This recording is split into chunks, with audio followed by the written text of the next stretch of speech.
Hello students, this is Amit Tiwari, your economics teacher. Students, we have been studying a very important lesson of Indian economic development, that is poverty.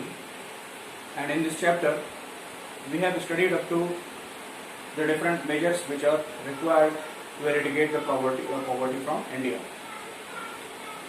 And in this particular topic, we have studied up to the fiscal reforms which comes under the equitable distribution of income.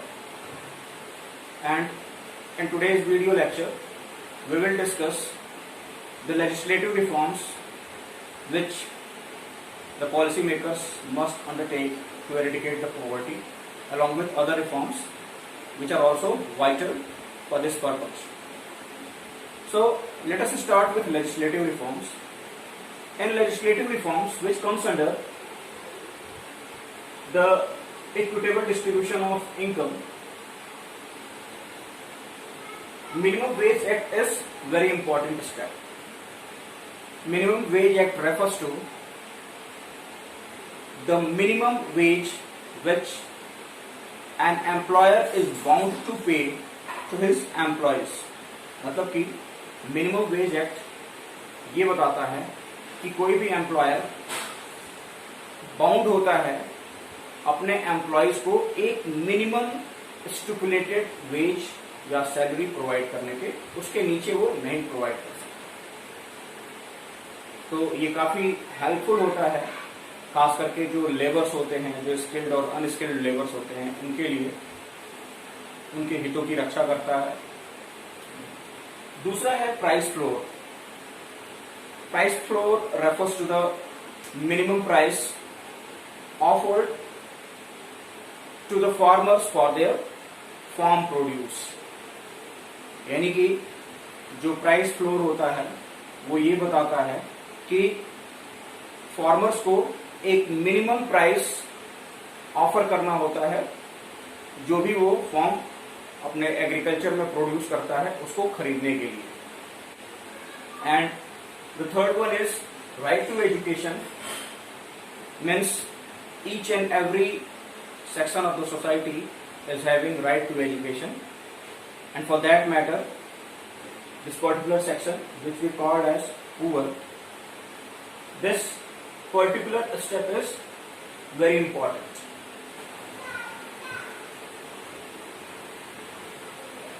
Now the next measure is to eradicate the poverty is by controlling the population, or to have control over rapid increase in population.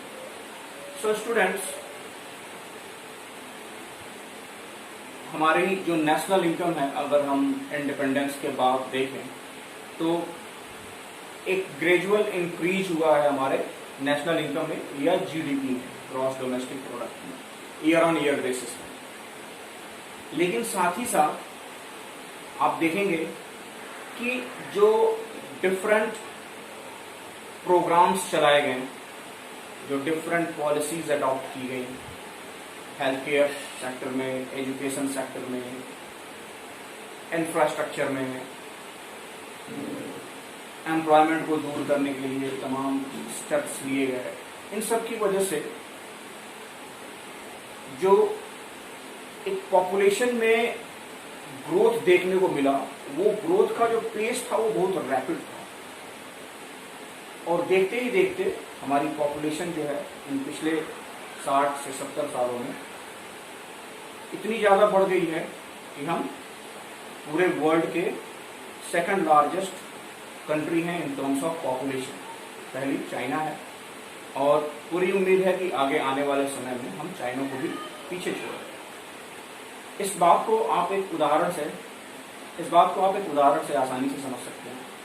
मान लीजिए किसी घर में एक व्यक्ति है जो कि 20,000 रुपये पर मंथ कमाता है और उस व्यक्ति पर निर्भर कुल 4 लोग हैं. क्या हो कि उन निर्भर व्यक्तियों की संख्या बढ़ के 8 हो जाए या 10 हो जाए और उसकी सैलरी उतनी ही रहे, तो प्रति व्यक्ति में अगर हम उसकी सैलरी को डिवाइड करते हैं तो जब 4 लोग हैं तो प्रति व्यक्ति जो सैलरी है वो ज्यादा आएगी, लेकिन जब लोगों की संख्या, निर्भर लोगों की संख्या बढ़ जाएगी तो प्रति व्यक्ति जो सैलरी का हिस्सा होगा वो घट जाएगा। यही स्थिति हमारे कंट्री के साथ भी हो रही है। नेशनल इनकम बढ़ तो रहा है, लेकिन जिस रेट से नेशनल इनकम बढ़ रहा है उसके 2 गुने या 3 गुने रफ्तार से पॉपुलेशन बढ़ रही है। तो जो रिफ्लेक्शन है नेशनल इनकम का वो बहुत ज्यादा सेटिस्फाइंग नहीं है। वो लोगों के लाइफ को एक क्वालिटी लाइफ प्रोवाइड करने में कहीं ना कहीं फेल हो जाता है। तो अगर कुछ ऐसे स्टेप्स उठाए जाएं जिससे कि इस पॉपुलेशन की ग्रोथ रेट को मिनिमाइज किया जा सके, तो कहीं ना कहीं हम ये जो पॉवर्टी जैसी चीज है इसको कंट्रोल करने में काफी ज्यादा सफल होंगे। तो सीधी सी बात है कि per capita income is equal to national income upon population. तो अगर हम मैथमेटिकल रिलेशन देखें तो per capita income is inversely proportional to population, means कि जितना ज्यादा पॉपुलेशन होगा पर कैपिटा इनकम उतनी ही कम होगी। तो इसके लिए कहीं ना कहीं पॉलिसी मेकर्स को कुछ ना कुछ पॉलिसीज तो जरूर लानी चाहिए जिससे कि पॉपुलेशन रेट पे, पॉपुलेशन का जो ग्रोथ रेट है उस पर कंट्रोल लगाया जा सके।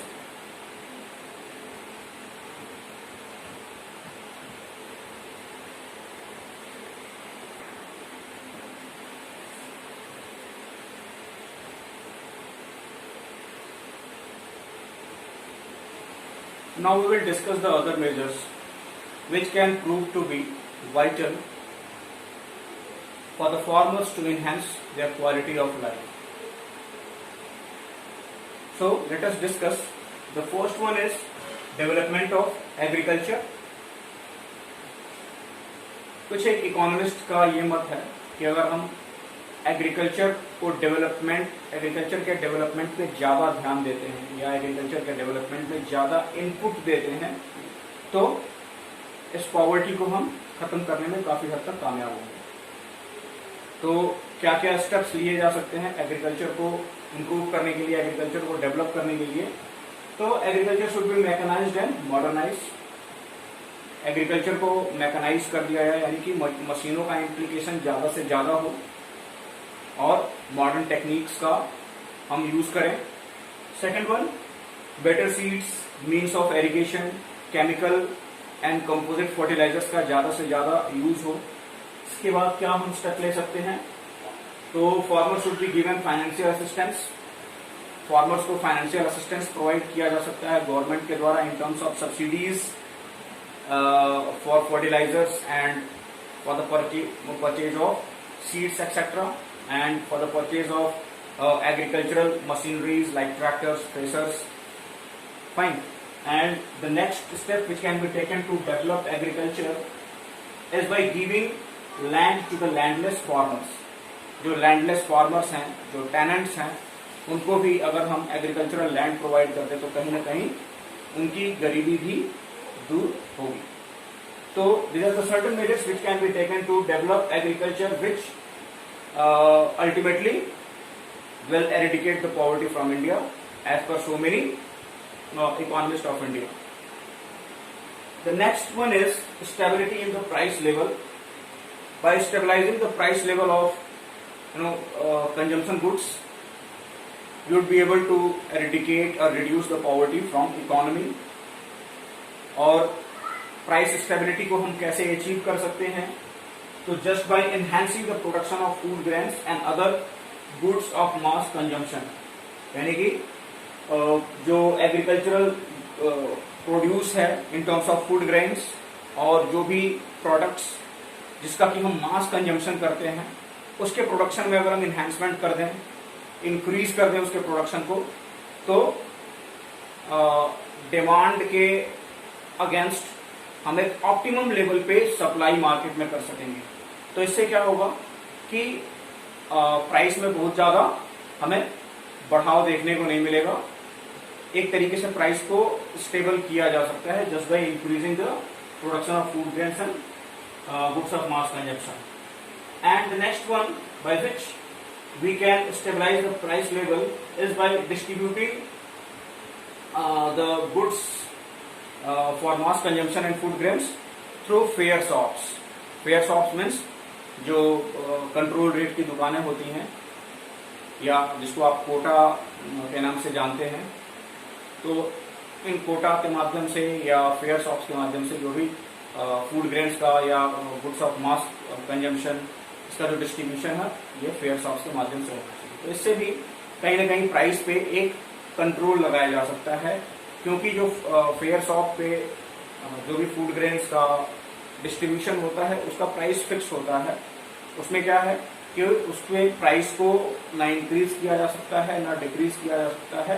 ऐसा नहीं है कि डिमांड अचानक से बढ़ गई तो प्राइसेस जो है हाई हो जाएंगी। इस तरीके के मार्केट फैक्टर्स उस पर बहुत ज्यादा असर नहीं डालते हैं।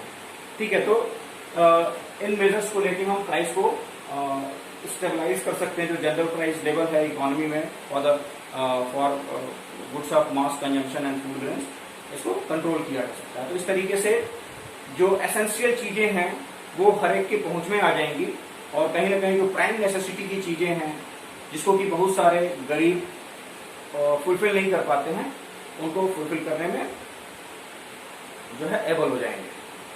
So this is for today students, and the rest part of this chapter we will discuss in our next video. Till then, have a good day.